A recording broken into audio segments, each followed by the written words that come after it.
All right, Mopar people, welcome back to the channel. I'm just Mopar Joe, and this is Tall John. Tall John from Tall John's Fun Shop. We're going to talk about carburetors. Let's go. This is our brawler that we had a lot of instant hesitation with off the line. Okay, so you want to get rid of all this. See this extra play? Mm-hmm. What I do is I put it on the engine, get it running, get your idle speed set up and your mixture done so it's idling the way you want it to be. So, you know, these are beautiful because you can put the same amount of adjustment on the primary and secondary easily by just turning this screw and this screw. Right. Once you get that squared away, get your mixture done, what I do then is I take and I just push this up against the spring. See that? Mm-hmm. And when you release it, it's going to put just a little dribble of fuel out here. If it doesn't, like in this case, it will not. She's pretty sloppy. Yeah. So if it doesn't, then you just extend this. I got a wrench.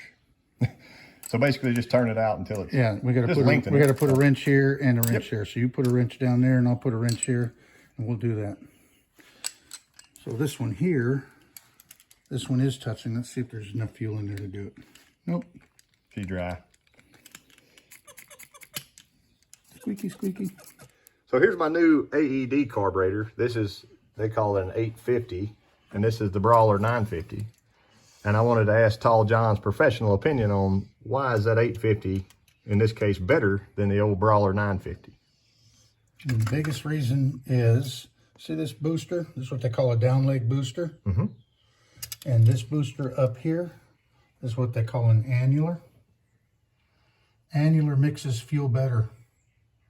It also gives a stronger signal to your fuel system. And that helps to mix fuel a lot better.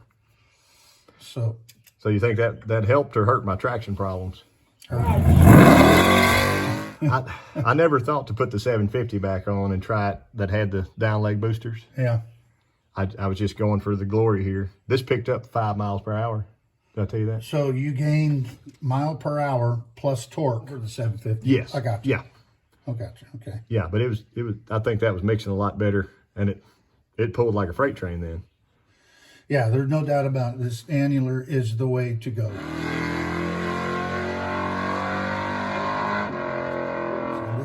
This takes up space. Mm-hmm. And so the carburetor manufacturers put these down legs in to eliminate the space and increase flow. Mm-hmm. But if you increase flow and hurt the mixture too much, you lose power, top and bottom end. So could somebody argue that having a bigger accelerator pump, would that also hurt my traction? No, not necessarily. All that would do, in this case here, especially since we've discovered this, mm-hmm. yeah, the engine would bog, and that would help traction.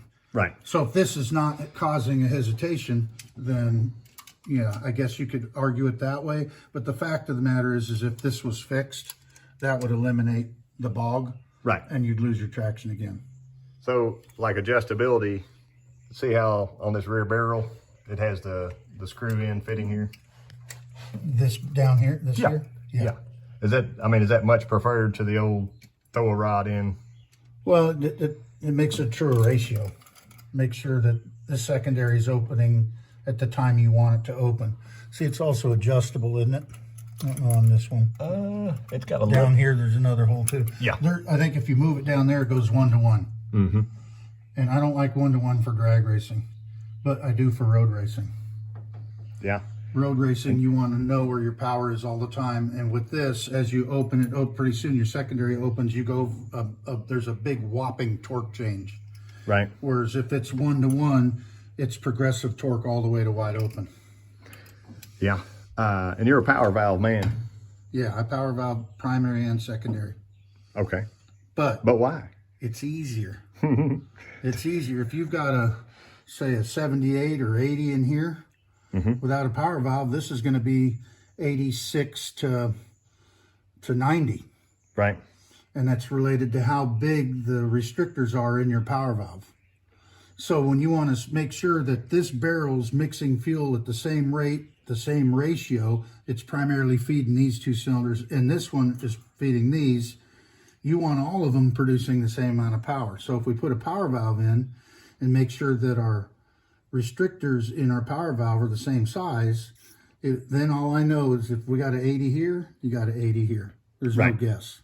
And if you pull this plug and it needs a little more fuel, you can change an air bleed or add a jet on this corner, but you're not getting out in left field. Right. So a carburetor that has a power valve in it or no power valve in it, if the calculations weren't right and that bigger jet is too big, then these are primarily rich, these are lean. If it's too small, then these are rich and this is lean. Right. So that's our... If everything's 1-to-1, power valves, same size, restrictors, jets the same size, both sides, all of them are getting the same ratio. Nice. And for more carb tech, go to Tall John's Fun Shop.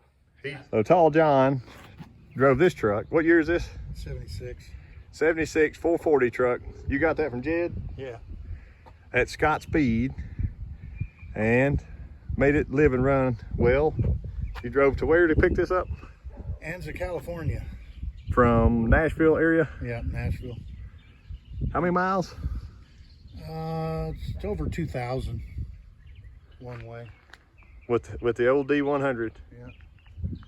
To go get a real deal Little Red Express. I know y'all love your Little Red Expresses. And it is a confirmed.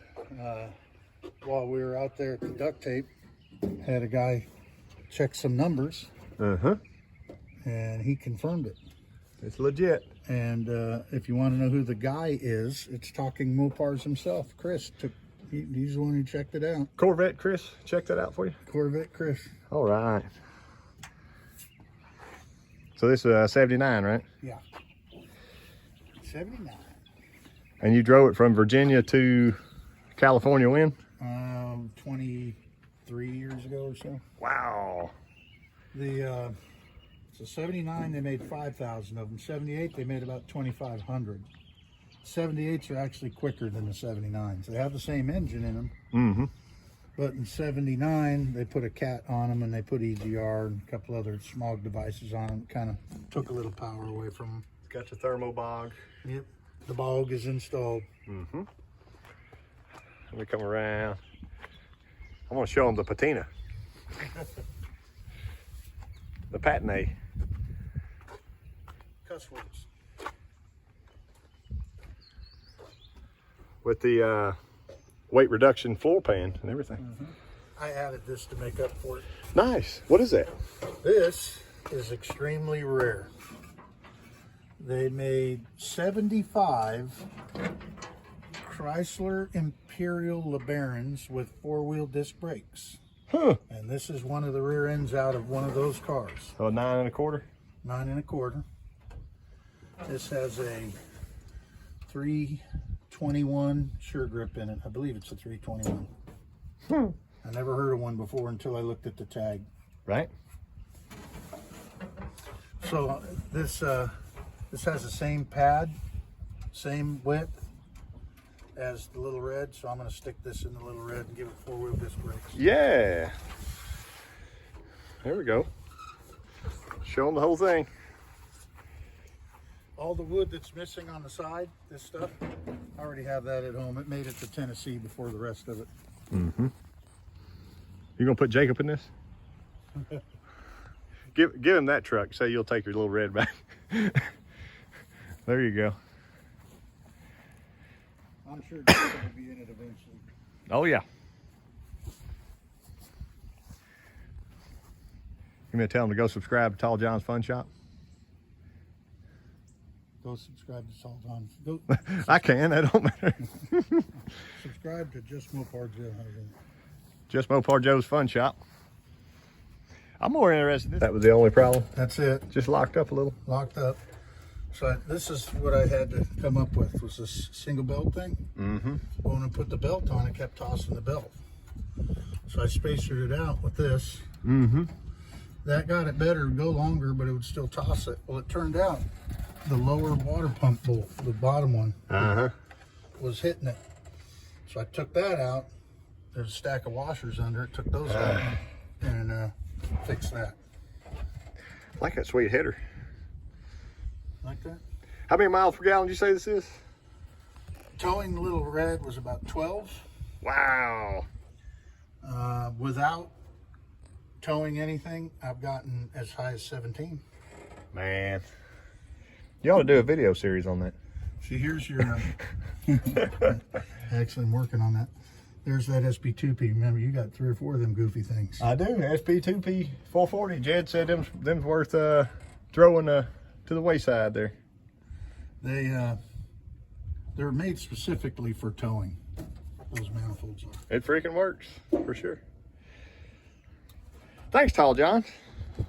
Thanks for coming to see me. Welcome, Joe. Tall John was a big prize winner.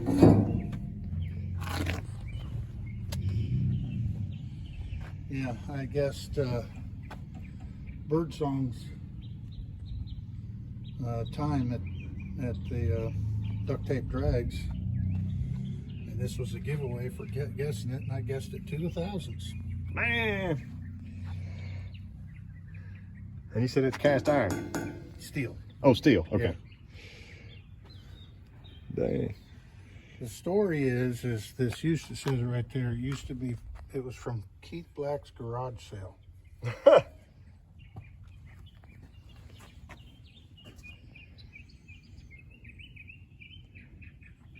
little duct tape paraphernalia here. Yeah. Did anybody sign the other side? Stay rad. Dirt head. Dave. There you go. I'm going to put it on something. I'm going to use it. Let me see what it does. Might as well. It's going to be interesting. Mm-hmm. So that come from Jerry McDonald. See how she starts. I'm not sitting in there.